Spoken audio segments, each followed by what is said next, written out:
तारीख बताती है सैयदा ज़ैनब ने अपने सब्र के दामन को नहीं छोड़ा था, सैयदा ज़ैनब ने अपने पर्दे को नहीं छोड़ा था। आधा खैमा आपका जल गया था मगर उसके बावजूद भी सैयदा ज़ैनब ने अपने आप को छुपा के रखा था। मुअर्रिख लिखता है जब घोड़ों पे लाशें दौड़ाई गई, तारीख बताती है हड्डियों को चकनाचूर किया गया और उसके बाद जब वो वहाँ से चले गए, मेरे हुसैन की बहन सैयदा ज़ैनब उठी और उठने के बाद सारी लाशों को एक जगह जमा किया। यार कितना मुश्किल वक्त था, लाशों को उठा करके लाना कितना मुश्किल वक्त था, लाशों को खैमे तक लेकर के आना। फिर सैयदा ज़ैनब ने लाशों को एक जगह जमा किया और जमा करने के बाद अब सैयदा ज़ैनब बहादुरी का मुजाहरा करके बैठी और बैठने के बाद हालात ये थे, आपके पास कोई तलवार नहीं थी, गाजी अब्बास का एक खंजर था जो टूटा हुआ था। सैयदा ज़ैनब ने उसको हाथ में लिया और हाथ में लेने के बाद लाशों के करीब बैठ गई। इरादा ये था अगर कोई आएगा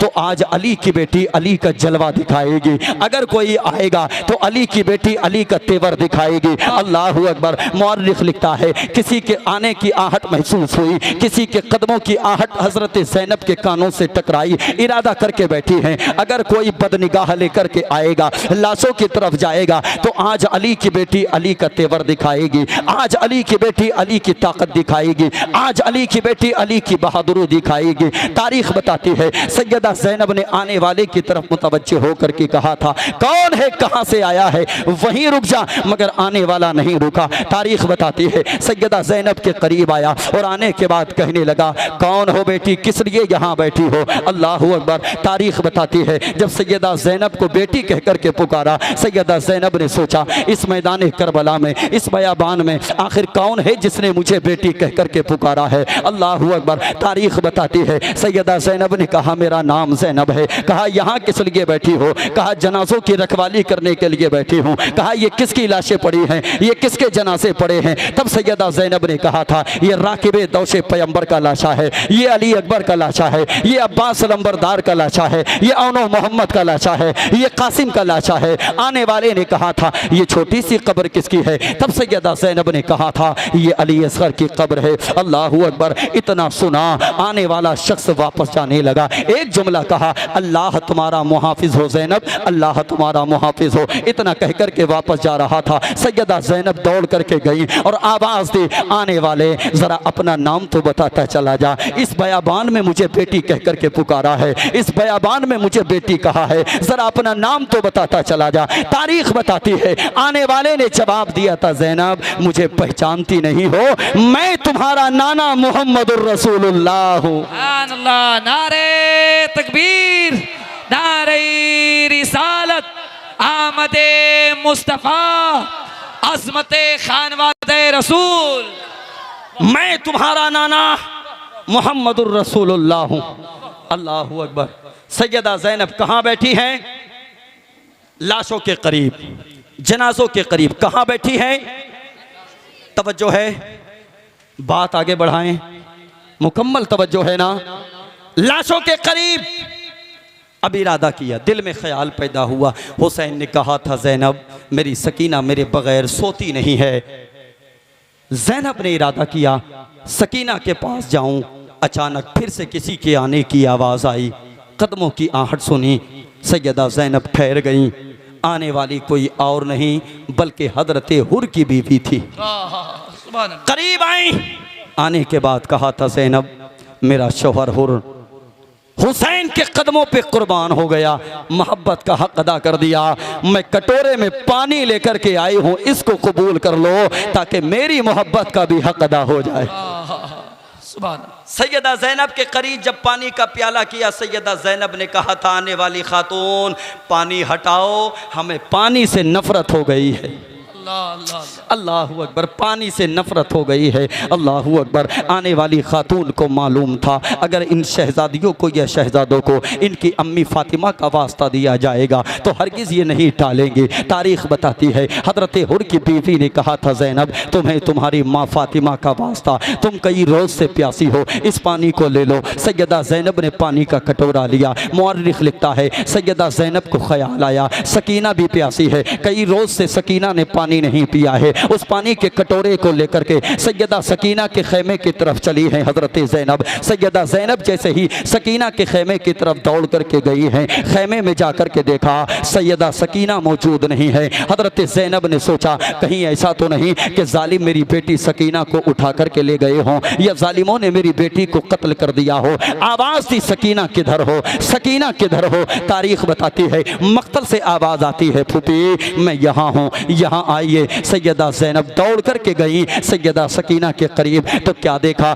एक लाश के करीब कदमों में अपने सर को रखने के बाद सैयदा सकीना बैठी हुई हैं। सैयदा सकीना अपने सर को कदमों में रखने के बाद बैठी हुई हैं। जाकर के सैयदा ज़ैनब ने कहा था बेटी सकीना यहाँ किस लिए आई हो? कहा फूफी तुम तो जानती हो ना मुझे बाबा के बगैर नींद नहीं आती, मुझे बाबा सुलाया करते थे। और कौम के जवानों वो बेटी, उन बेटियों को याद करो जो बेटियां छोटी हुआ करती हैं, उनको सोने के लिए बाबा का सीना चाहिए। वो बेटियां अपने बाप के सीने पर सर रख कर के सोया करती हैं। सैयदा सकीना भी ऐसे ही सोया करती थी। कहती है फूफी तुमको तो मालूम है ना मैं अपने बाबा के बगैर नहीं सो पाती। जब मुझे नींद आ रही थी तो मैंने आवाज़ दी बाबा कहाँ हो, अपनी बेटी सकीना को सुलाओगे नहीं? जब मैंने इतना कहा था तो मक्तल की तरफ से आवाज़ आई थी बेटी तेरा बाबा यहाँ है, तेरा बाबा यहाँ है, तेरा बाबा यहाँ है। मैं दौड़ करके गई। सैयदा ज़ैनब कहती है बेटी अपने बाबा की लाश की कैसे पहचान हुई? सैयदा सकीना ने कहा था फूफी जब मैंने आवाज़ दी ना बाबा कहाँ हो, तो इसी लाश के हाथ उठे थे,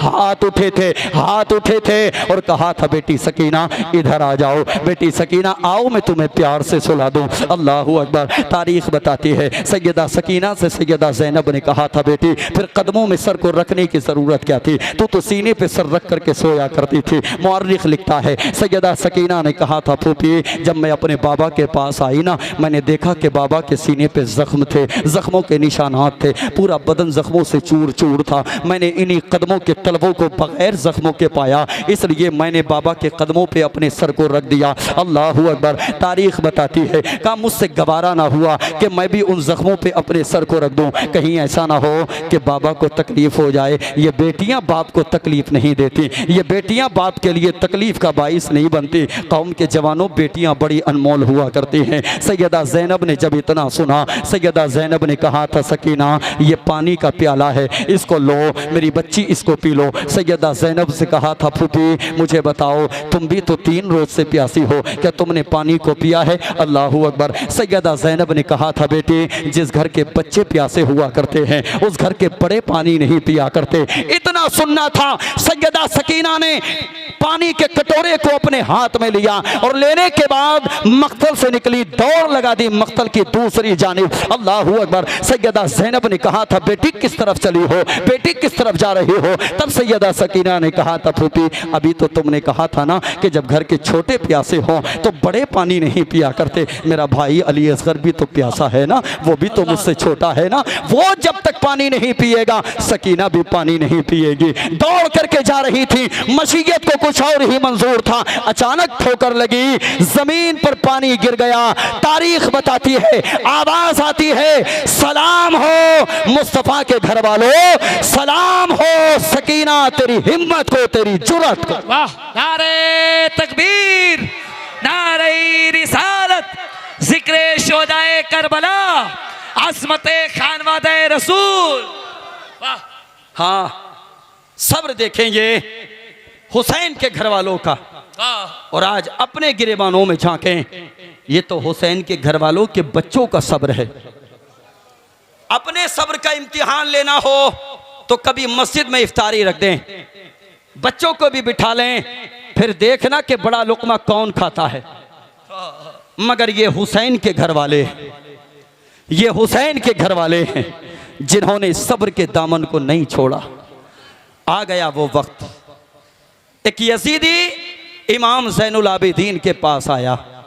इमाम ज़ैनुल आबिदीन कौन है मालूम है? हज़रत इमाम हुसैन के बेटे का नाम इमाम ज़ैनुल आबिदीन। सुभान अल्लाह, सुभान अल्लाह, जोर से बोल दें सुभान अल्लाह, सुभान अल्लाह, सुभान अल्लाह। इमाम ज़ैनुल आबिदीन को गिरफ्तार कर रखा था। यजीदी इमाम ज़ैनुल आबिदीन के पास आया। आने के बाद कहने लगा ज़ैनुल आबिदीन तैयारी करो। कहा किस चीज़ की? कहा तुम्हें सफ़र पे निकलना है। हुसैन के बेटे का जवाब सुने। हुसैन के बेटे ने कहा, जालिमों, परदेशियों की कोई तैयारी नहीं होती। अल्लाह अकबर। जब चाहो लेकर के चलना, हम तैयार हैं। तारीख में सबसे पहले हथकड़ी इमाम ज़ैनुल आबिदीन के डाली गई। पैरों में बेड़ियां इमाम ज़ैनुल आबिदीन के डाली गई। तुम कहते हो ना अपने आप को हुसैनी, देखो कौन है हुसैनी। जो तोक इमाम ज़ैनुल आबिदीन के गले में डाला गया, उसके वजन का आलम यह था, हुसैन का बेटा सर को उठा के नहीं बल्कि गर्दन को झुका के चल रहा था। इस अंदाज में चल रहा था जैसे कि कोई रुकू किया करता है। अल्लाहू अकबर। तारीख बताती है 12 मुहर्रम को ये काफिला चला था। अल्लाहू अकबर। मुअर्रिख लिखता है चलने वालों की तादाद देखो यार, और इस काफिले के चलने का अंदाज देखो। मुअर्रिख लिखता है 64 औरतें, 26 बच्चे, ये काफिला करबला से चला। 12 मुहर्रम को निकला करबला से। तारीख बताती है ये काफिला जब चला था तो चलने का अंदाज ये था, सबसे पहले 72 नेज़े और 72 सर। अल्लाह अल्लाह अल्लाह। कितने? 72 नेज़े, 72 जोर से बोलें, कितने? औरतें कितनी थी? 64। अल्लाह सलामत रखे चचा। कितनी औरतें थी और बच्चे कितने थे? 72 नेज़े, 72 सर। सबसे आगे जालिमों ने सरों को रखा। उसके बाद इमाम ज़ैनुल आबिदीन, उसके बाद सैयदा ज़ैनब, उसके बाद दीगर खवातीन, और सबसे आखिर में जो सवारी थी वो सैयदा सकीना की सवारी थी। अल्लाह अल्लाह अल्लाह अल्लाह। आज बंदा कहता है कि करबला में ढोल बजा, और ये मौलवी भी कहता है कि बजा। नहीं बोलेंगे? अब तो उन्हीं की तरफ बोल रहा हूं। तो तुम क्यों डरते हो जब हम नहीं डरते? तो मैं आईना हूं, दिखाऊंगा दाग चेहरे के, जिसे बुरा लगे वो सामने से हट जाए। वाह क्या बात है। वाह वाह। बजा करबला में ढोल। हम कहते हैं कि बजा, मगर मोहब्बत की ऐनक लगाने के बाद यह देखना होगा कि बजाने वाला कौन था। अच्छी पहचान। तवज्जो, बजाने वाला कौन था? तवज्जो है। दिखा दें आईना, दिखा दें आईना। और तुम्हें खुदा के रसूल का वास्ता, मुस्तफ़ा के नवासे का वास्ता, अगर मैं सच कह रहा हूं तो उस बात को कबूल कर लेना। कहिएगा इंशाअल्लाह। हाथ नहीं उठे, क्या इरादा है? अगर कबूल करना है तो मुझे दिखा के नहीं, करबला के हुसैन देख रहे हैं। हाथ उठा के वादा करें, कबूल करेंगे इंशाअल्लाह। अल्लाह सलामत रखे जवानों। ढोल बजा, मगर बजाने वाला कौन था? बजाने वाला कौन था? तरतीब क्या थी? सबसे आगे 72 नेज़े, 72 सर, फिर उसके बाद इमाम ज़ैनुल आबिदीन, फिर उसके बाद सैयदा ज़ैनब, फिर उसके बाद दीगर खवातीन, फिर उसके बाद सैयदा सकीना की सवारी। अल्लाहू अकबर। जब ये काफ़िला चल रहा था, जब ये काफ़िला आगे बढ़ रहा था, एक ऐसे रास्ते से गुजर के गया जहाँ एक बूढ़ा नाबीना अपने बच्चे को लेकर के खड़ा था। कौम से फ़कीर था, बरादरी से फ़कीर था, पेशा उसका फ़कीरी था, मांगने वाला था। और जैसे ही उसके कानों से ढोल बजने की आवाज़ आई, इसलिए कि वो जालिम यजीदी जब इन सरों को करबला से लेकर के चले थे, इन 72 नेज़ों पे 72 70 सरों को टांगने के बाद चले थे। इमाम ज़ैनुल आबिदीन को कैदी बना करके चले थे, ख़वातीन को कैदी बना करके चले थे। तो वो सबसे आगे ढोल बजाते चले जा रहे थे, ये पैगाम देते चले जा रहे थे, देखो हमने हुसैन को कत्ल कर दिया, देखो हमने हुसैन का सर कलम कर दिया। करबला के मैदान में ढोल को बजाने वाला कौन था पता चल गया ना, वो जालिम यजीदी थे। ढोल को बजाते चले जा रहे थे, दुनिया वालों को बताते चले जा रहे थे। जब ढोल की आवाज़, अल्लाहू अकबर, तारीख बताती है, जब ढोल की आवाज़ उस बूढ़े आदमी से कानों से जाकर के टकराती है, उसने अपने बच्चे से कहा था, बेटे देख तो सही, शायद कि किसी की बारात आ रही है, ढोल की आवाज़ आ रही है, शायद कि किसी की बारात आ रही है। और हमें ऐसा लगता है कि बारात अच्छी आ रही है। जब बारात अच्छी है तो ढोल जब अच्छा है, बारात जब अच्छी है तो फिर दूल्हा भी अच्छा होगा। बेटे जल्दी करना, जब ये बारात करीब आ जाए ना तो मेरे कोनी मार देना। मैं जब दूल्हा तेरी निगाहों के सामने आए मेरे कोनी मार देना, मैं दूल्हा से खैरात मांगूंगा। तारीख बताती है वो बच्चा इंतज़ार करने लगा, उसकी निगाहों के सामने अच्छी पोशाक वाले वो लोग थे यजीदी जो ढोल बजाते चले जा रहे थे, ये पैगाम देते चले जा रहे थे कि देखो हमने हुसैन के सर को कलम कर दिया है, देखो हमने नबी के नवासे को कत्ल कर दिया है। माशाअल्लाह, अल्लाहू अकबर। तारीख बताती है जब वो बारात और उनके करीब जाने लगी, बच्चे ने देखा ढोल बजाने वालों को, लेकिन जैसे ही ढोल बजाने वाले आगे गुजर के जा रहे थे, बच्चा सोच रहा था कि अब इसके बाद दुल्हा आएगा। मगर खुदा की कसम, जैसे ही इमाम ज़ैनुल आबिदीन को देखा बच्चे ने, रहा ना गया, इसलिए कि हाथों में बेड़ियाँ थी, पैरों में बेड़ियाँ थी, हाथों में हथकड़ियाँ थी। तारीख बताती है बच्चे से रहा ना गया। उसके बाद सैयदा ज़ैनब को कैदी बना देखा, उसके बाद दीगर ख़वातीन को कैदी बना देखा, उसके बाद सैयदा सकीना को कैदी बना देखा। जैसे ही सैयदा ज़ैनब की सवारी इस बच्चे के करीब आई, ये सिमट करके उससे पहले अपने बाबा की तरफ होने लगा था, इसको खौफ होने लगा था, डर लगने लगा था। आज तक इसकी आंखों ने ऐसा मंजर नहीं देखा था। तारीख बताती है जब सैयदा ज़ैनब की सवारी आई, अल्लाहू अकबर, इसने अपने दादा की तरफ, बाबा की तरफ कोनी मारी। इसका बाप सोचने लगा, नाबीना था ना, वो सोचने लगा शायद कि दुल्हा आ गया है। उसने बुलंद आवाज से कहा था, आने वाले मुझे मुस्तफ़ा का सदका दे दे, आने वाले मुझे अली का सदका दे दे। तारीख बताती है जब सैयदा ज़ैनब ने इतना सुना था, मुअर्रिख लिखता है सैयदा ज़ैनब ने कहा था, फिज़ा इससे कहो ना एक बार और मेरे बाबा का नाम ले, एक बार और मेरे नाना का नाम ले। फिज़ा ने कहा था, आने वाले एक बार और कह दे। उसने फिर कहा, मुझे नाना, मुझे मुस्तफ़ा का सदका दे दो, मुझे अली का सदका दे दो। एक बार और कहा। तारीख बताती है 3 मरतबा सैयदा ज़ैनब ने कहलवाया, 3 मरतबा उस आने वाले साइल ने कहा, अल्लाहू अकबर। तारीख बताती है सैयदा ज़ैनब ने उस बच्चे से कहा था, तुझे खैरात चाहिए ना अली की, तुझे खैरात चाहिए ना मुस्तफ़ा की, जा पीछे जो सवारी आ रही है, एक छोटी बच्ची की सवारी आ रही है, काफिला चल के जा रहा है, छोटी बच्ची की सवारी आ रही है, जा जहां से उसकी सवारी गुजर के जाए उसके कदम की मिट्टी को हटा लेना, तुम्हारी मुरादें पूरी हो जाएंगी। अल्लाहू अकबर। तारीख बताती है जैसे ही काफिला गुजर के गया, सैयदा सकीना की सवारी आई और सैयदा सकीना की सवारी जिस जगह से गुजर के गई थी, जब उस बच्चे ने उस जगह को खोदना शुरू किया, मिट्टी को हटाना शुरू किया, उसकी हैरत की इंतहा ना रही। उसके बाप ने कहा था, बेटे क्या हुआ? कहा, बाबा जो मैं देख रहा हूँ, अजीब मंजर देख रहा हूँ, जो मैं देख रहा हूँ, अजीब लम्हा देख रहा हूँ। अल्लाहू अकबर। तारीख बताती है उसके बाबा ने कहा था, बेटे क्या देख रहा है? कहा, मैंने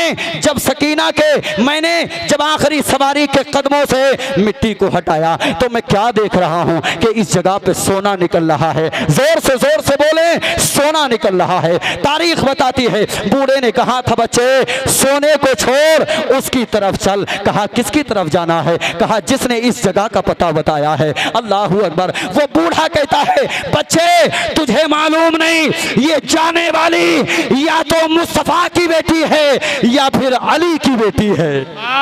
नारे तकबीर, नारे रिसालत, अज़मते खानवादे रसूल, जिक्रे शहीद आज़म, सर ज़मीने ललौली।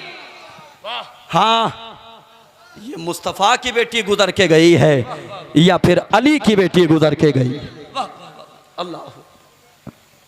कौन कहता है कि करबला में मेरा हुसैन हाकिम नहीं था?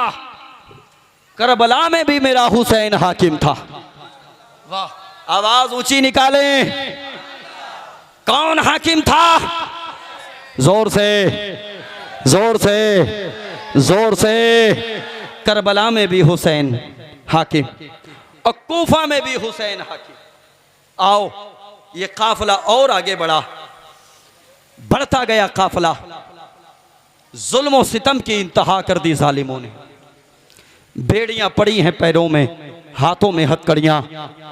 उसके बावजूद भी जालिम इमाम ज़ैनुल आबिदीन की पुश्त पे कोड़ों की बरसात करते चल रहे। अल्लाहु अकबर। मगर इम्तिहान से गुजरना था अली के बेटे को, इम्तिहान से गुजरना था हुसैन के बेटे को। सब्र का दामन नहीं छोड़ा, नहीं छोड़ा सब्र का दामन। सब्र करना अगर किसी ने सिखाया है तो हमें करबला के हुसैन ने सिखाया है। दिल लग रहा है, दिल लग रहा है। जवानों खैरियत हैं, खैरियत हैं। अल्लाह सलामत रखे। बात और आगे बढ़ाएं, और आगे बढ़ाएं। काफिला गुजर के जा रहा है। एक ऐसे जंगल से गुजरा जिस जंगल के दहाने पे एक बूढ़ी औरत हाथ में गठरी लेकर के खड़ी है। उसने काफिले को जब आते हुए देखा, देख करके काफिले वालों से कहा, ठहरो, ये बताओ कि तुम में से कोई हकीम है? ये जो लेकर के जा रहे थे ना जालिम यजीदी इस काफिले को, इन्होंने आपस में मशवरा किया। कहा ऐसा करो, आज ज़ैनुल आबिदीन ही की तरफ इशारा करके मजाक बनाते हैं। अल्लाह, इशारा कर दिया ज़ैनुल आबिदीन की तरफ। हाँ, हमारे साथ में तबीब है, हमारे साथ में हकीम है। वो बूढ़ी औरत कहा, मेरा बेटा, अल्लाह ने मुझे 7 बेटी अता फरमाई हैं। कितनी कितनी कितनी?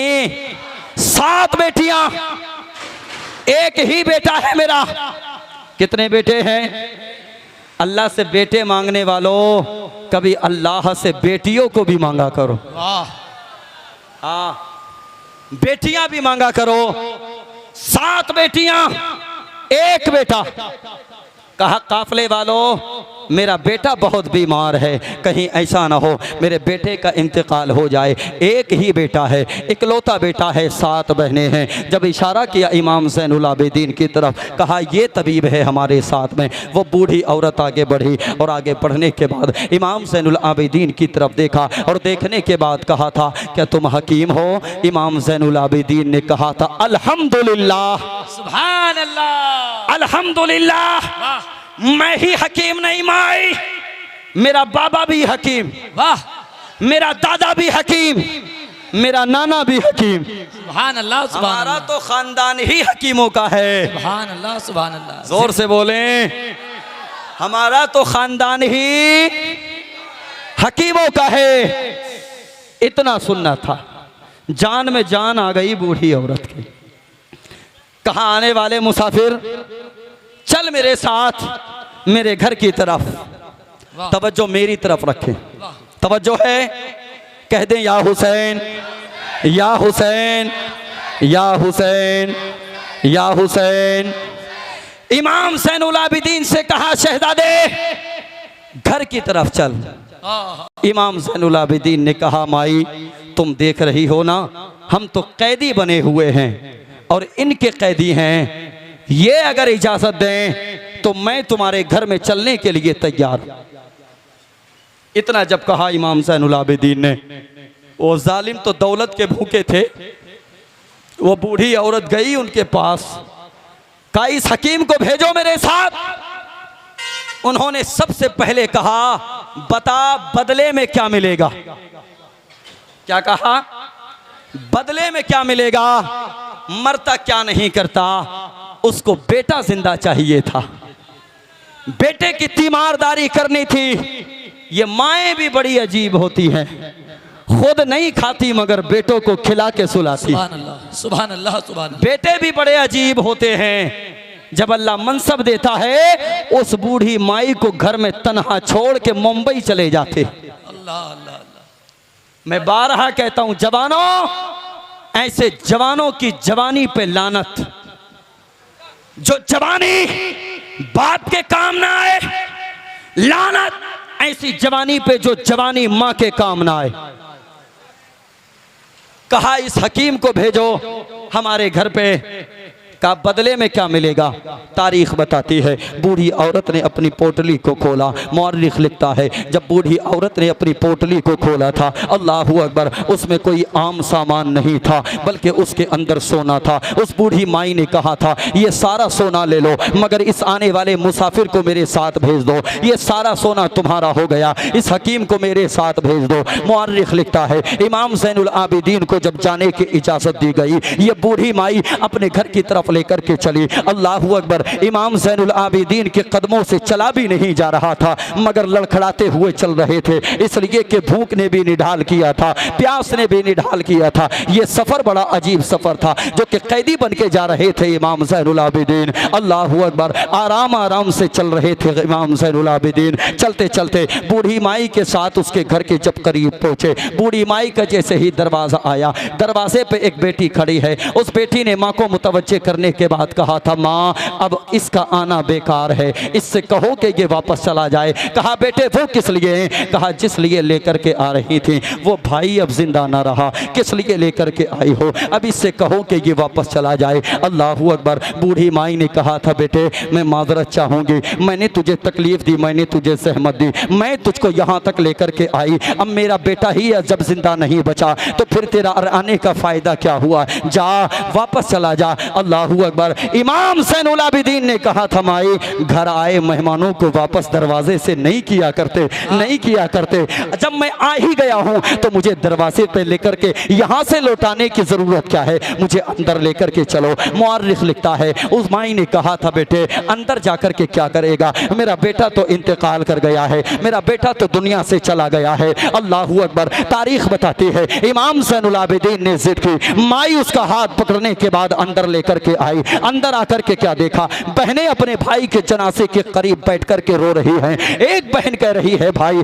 अपनी बहनों को छोड़ करके चले गए, तुम्हें इस तरह से नहीं जाना था, किस लिए अपनी बहनों को तन्हा छोड़ करके चले गए। अल्लाहू अकबर, जब बहन को भाई के लिए रोते हुए देखा इमाम ज़ैनुल आबिदीन की आंखें आश्कबार हो गई, आंखों में आंसू आ गए। एक बहन ने कहा था आने वाले मुसाफिर भाई हमारा दुनिया से गया है, तू किस लिए रो रहा है? इमाम ज़ैनुल आबिदीन ने कहा था तुम रो रही हो मगर मुझे मदीने की सुगरा का अली अकबर याद आ रहा है, मुझे अली अकबर की बहन सुगरा याद आ रही है। अल्लाहू अकबर, तारीख बताती है इमाम ज़ैनुल आबिदीन जो कि हकीम बन कर के आए थे, अपनी ज़बान से सिर्फ इतना कहा था जवान उठ, अपनी बहन को इस अंदाज में रुलाया नहीं करते। तारीख बताती है इमाम ज़ैनुल आबिदीन ने इतना ही कहा था, वो जो मुर्दा हो चुका था, इंतकाल कर चुका था, इमाम ज़ैनुल आबिदीन के कहने से उठ कर के बैठ गया। अल्लाहू अकबर, तारीख बताती है इमाम ज़ैनुल आबिदीन की जब ये करामत देखी, बूढ़ी माई आगे बढ़ी, आने के बाद शुक्रिया अदा किया। इमाम ज़ैनुल आबिदीन ने कहा था बूढ़ी माई शुक्रिया अदा करने की ज़रूरत नहीं है, ये बता कि जो तेरी पोटली में वो सोना था वो कितना था, जितना सोना था उतनी मिट्टी उठा करके ला। इमाम ज़ैनुल आबिदीन की बारगाह में उतनी मिट्टी लाई गई, हुसैन के बेटे ने हाथ लगाया, मिट्टी को सोना बना दिया, मिट्टी को सोना बना दिया। बेटा भी मिल गया, सोना भी मिल गया, क्या बात है, बेटा भी मिल गया, सोना भी मिल गया। इमाम ज़ैनुल आबिदीन जब चलने लगे, बूढ़ी माई ने रोक करके कहा था बेटे वो जो 72 नेज़ों पे 72 सर थे वो किसके थे? कहा था माई वो मेरे बाबा का सर भी था, उसमें मेरे चाचा का सर भी था, उसमें मेरे भाइयों का सर भी था। बूढ़ी माई ने कहा था आने वाले मेरा एक तो जिंदा कर दिया, तुझसे अपने 72 जिंदा क्यों नहीं हुए? अल्लाहू अकबर, इतना सुनना था। इमाम ज़ैनुल आबिदीन ने कहा था माई मैंने तेरा एक जिंदा कर दिया है, 72 को जिंदा क्यों नहीं किया? उसमें मसलियत है, मेरी मजबूरी है। कहा क्या मजबूरी है? इमाम ज़ैनुल आबिदीन ने कहा था चलो ये मसलियत, ये मजबूरी तुम्हें उन सरों के करीब चल कर के पता चलेगी। मुअर्रिख लिखता है इमाम ज़ैनुल आबिदीन जब उस बूढ़ी माई को उन सरों के करीब लेकर के आए, इमाम ज़ैनुल आबिदीन अपने बाबा के सर के करीब आए और जैसे ही सर के करीब आए इमाम ज़ैनुल आबिदीन ने कहा था, बाबा करबला से जो यहाँ तक कुरान सुनाते आ रहे हो उसी कुरान को पढ़ के सुनाओ, उसी कुरान को पढ़ के सुनाओ, उसी कुरान को पढ़ के सुनाओ। इमाम ज़ैनुल आबिदीन ने इतना कहा था। तारीख बताती है सरे हुसैन से सूरह रहमान की तिलावत की आवाज़ आने लगी, सूरह रहमान की तिलावत की आवाज़ आने लगी। कहा था माई समझी मजबूरी क्या थी, समझी मसलिहत क्या थी। बूढ़ी माई ने कहा था बेटे मैं अभी भी नहीं समझी। इमाम ज़ैनुल आबिदीन ने कहा था माई जिसका मुर्दा हो जाता है उसको जिंदा किया जाता है, मेरे 72 मुर्दा नहीं है इसलिए इनको जिंदा क्या किया जाए। क्या बात है, माशाअल्लाह। नारे तकबीर, नारे रिसालत, अज़मते अहले बैत, वाह वाह वाह वाह। जो मुर्दा हो जाता है उसको जिंदा किया जाता है। मेरे तो 72 के 72 जिंदा हैं। हाँ, नेज़े पे चढ़ के कुरान की तिलावत और सरे हुसैन कटने के बाद भी बुलंद। हक नुक्ता देखें, कटने के बाद भी बुलंद। किसी ने कहा था मकसद शाह जो पूरा नहीं होने देगा उसको खालिक कभी पैदा नहीं होने देगा। और देख कर नेज़े पे सर शिम्र से ज़ैनब ने कहा मेरा भाई तुझे ऊंचा नहीं होने देगा। बेशक हक है, हक है। सुभान। देख कर नेज़े पे सर शिम्र से ज़ैनब ने कहा मेरा भाई तुझे ऊंचा नहीं होने देगा, मेरा भाई तुझे ऊंचा नहीं होने देगा। तवज्जो है, बात को आगे बढ़ाएं, सलाम पढ़ें, जल्दी बोलें, जल्दी, जोर से जोर से, दिल लग रहा है। अल्लाह हुसैन का सदका अता फरमाए। मैं बहुत ज़्यादा तफसील में नहीं जाऊंगा मगर सुनो यार, यह है करबला वालों की दास्तान। किस तरह से करबला से चला था हुसैनी काफिला और किस तरह से मदीना शरीफ पहुंचा था हुसैनी काफिला। तारीख में एक नाम मिलता है, नाम है मुख्तार सख्फी। क्या नाम है? ऊंचा बोलें और ऊंचा। यार याद कर लो नामों को, मुझे भूल जाना मगर नाम याद रहेंगे। कहिएगा इंशाअल्लाह, इंशाअल्लाह। नाम है मुख्तार सख्फी। ये कौन है मुख्तार सख्फी जानते हो? जब हजरत मुस्लिम को मेरे हुसैन ने मक्का से कूफा भेजा था तो हजरत मुस्लिम सबसे पहले इसी मुख्तार सख्फी के घर में आके ठहरे थे, कूफा में। कहाँ पे? कूफा में सबसे पहले इसी के घर में आके ठहरे थे। मगर जब उबैदुल्लाह इब्ने ज़ियाद को पता चला, कुछ दिनों के लिए तो ये मुख्तार सख्फी गायब रहा, गांव देहातों में निकल गया। मगर उबैदुल्लाह इब्ने ज़ियाद ने इसको पकड़वा लिया, गिरफ्तार कर लिया और इसको कैद में डाल दिया। फिर हुसैन की शहादत हो गई, करबला का वाक़या हो गया। उसके बाद इसने यजीद को एक ख़त लिखा, बोले मुझे क्यों बिला वजह कैद में डाल के रखा है? तो यजीद ने कहा यार ये तो कबीले सकीफ से ताल्लुक़ रखता है, इसका क्या कसूर है? बिला वजह एक और लकड़ी हो जाएगी, एक और माहौल गर्म हो जाएगा, छोड़ो इसको। मुख्तार सख्फी को आज़ाद कर दिया। अल्लाह ने कुरान में फरमाया तिलकल अय्यामु नुदाविलुहा बैनन नास। अल्लाह की ज़ात वो है जो लोगों के दरमियान में दिनों को फेरती रहती है। सुभान अल्लाह, सुभान। हालात बदले, तारीख बदली। एक वक्त वो भी आया कि मुख्तार सख्फी कूफे का गवर्नर बन गया। कहाँ का? अपने वजीरों को बुला के इसने कहा था लिस्ट बनाओ उन लोगों की जिन लोगों ने करबला में हुसैन को शहीद किया था। अब देखो कातिलों का अंजाम। जिसने हुसैन की शहादत में हिस्सा लिया सारे नाम लेकर के आओ।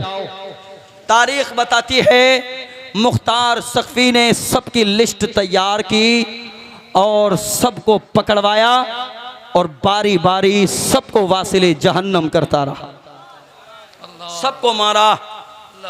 बहुत से ऐसे लोग थे कि जिनको पकड़ने के बाद बांधा, मारा, कूफे के गवर्नर हाउस पे जाकर के वहां से फेंका, और बाद में जब दिल ना भरा तो उन लाशों में आग लगाई गई।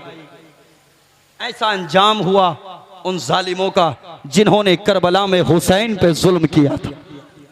मुअर्रिख लिखता है कि जब मुख्तार सख्फी यजीदियों को ढूंढ ढूंढ के मार रहा था, कैसे, जोर से बोलें, आपकी आवाज बताएगी कि मैं आगे बढ़ूं या सलाम पढ़ूं। कैसे कैसे ढूंढ ढूंढ के मार रहा था। तब एक यजीदी फिरता फिराता भागता हुआ आ गया मदीना शरीफ। कहां आया, कहां आया, मदीना शरीफ। और मदीना शरीफ में अली के बेटे हुसैन के बेटे, अली के बेटे हुसैन और हुसैन के बेटे इमाम ज़ैनुल आबिदीन ने सबसे बड़ा काम ये किया, तालीम के लिए एक मदरसा कायम किया और गरीबों के मसाकीन के लिए लंगर खाने का इंतज़ाम किया। सुभान अल्लाह, सुभान अल्लाह, सुभान अल्लाह। जिनका सब कुछ लुट गया, उसके बावजूद भी मुस्तफ़ा की उम्मत पे लुटा रहे। तवज्जो, आज फिलिस्तीन को निगाहों के सामने रखो और देखो गज़ा की सरजमीन पर कैसे प्यास की शिद्दत से बिलक रहे हैं बच्चे, कैसे भूख ने निढाल किया है। हमें उम्रा करने से फुर्सत नहीं, हमें हज करने से फुर्सत नहीं। मैं कहता हूं हज करने बाद में जाना, उम्रा करने बाद में जाना, मगर आज के दौर में पहले फिलिस्तीनियों की मदद कर, गज़ा के मजलूमों की मदद कर। अगर कहा किसी ने हज करने क्यों नहीं जाएं, उम्रा करने क्यों नहीं जाएं, उनको तारीख याद करनी चाहिए हुसैन की। हुसैन ने खुदा के घर से यानी काबा से सफर किया था करबला का। हज छोड़ा, किसी ने पूछा हज नहीं करोगे, हुसैन ने कहा था ये हाजी जन्नत कमाने मक्का आ रहे हैं और मैं नाना की उम्मत बचाने करबला जा रहा हूं। बहुत अच्छा, बहुत अच्छा। अल्लाहू अकबर। फिरता फिराता कहां गया, जोर से बोले, कहां गया, कहां गया, कहां गया, मदीना शरीफ। अब इस बात को यहीं रोक के रखें, काफिला जरा सा आगे बढ़ाएं। ये काफिला यजीद के दरबार में भी गया, बहुत लंबी रुदाद है, फिर कभी आना हुआ तो सुनाएंगे इंशाअल्लाह।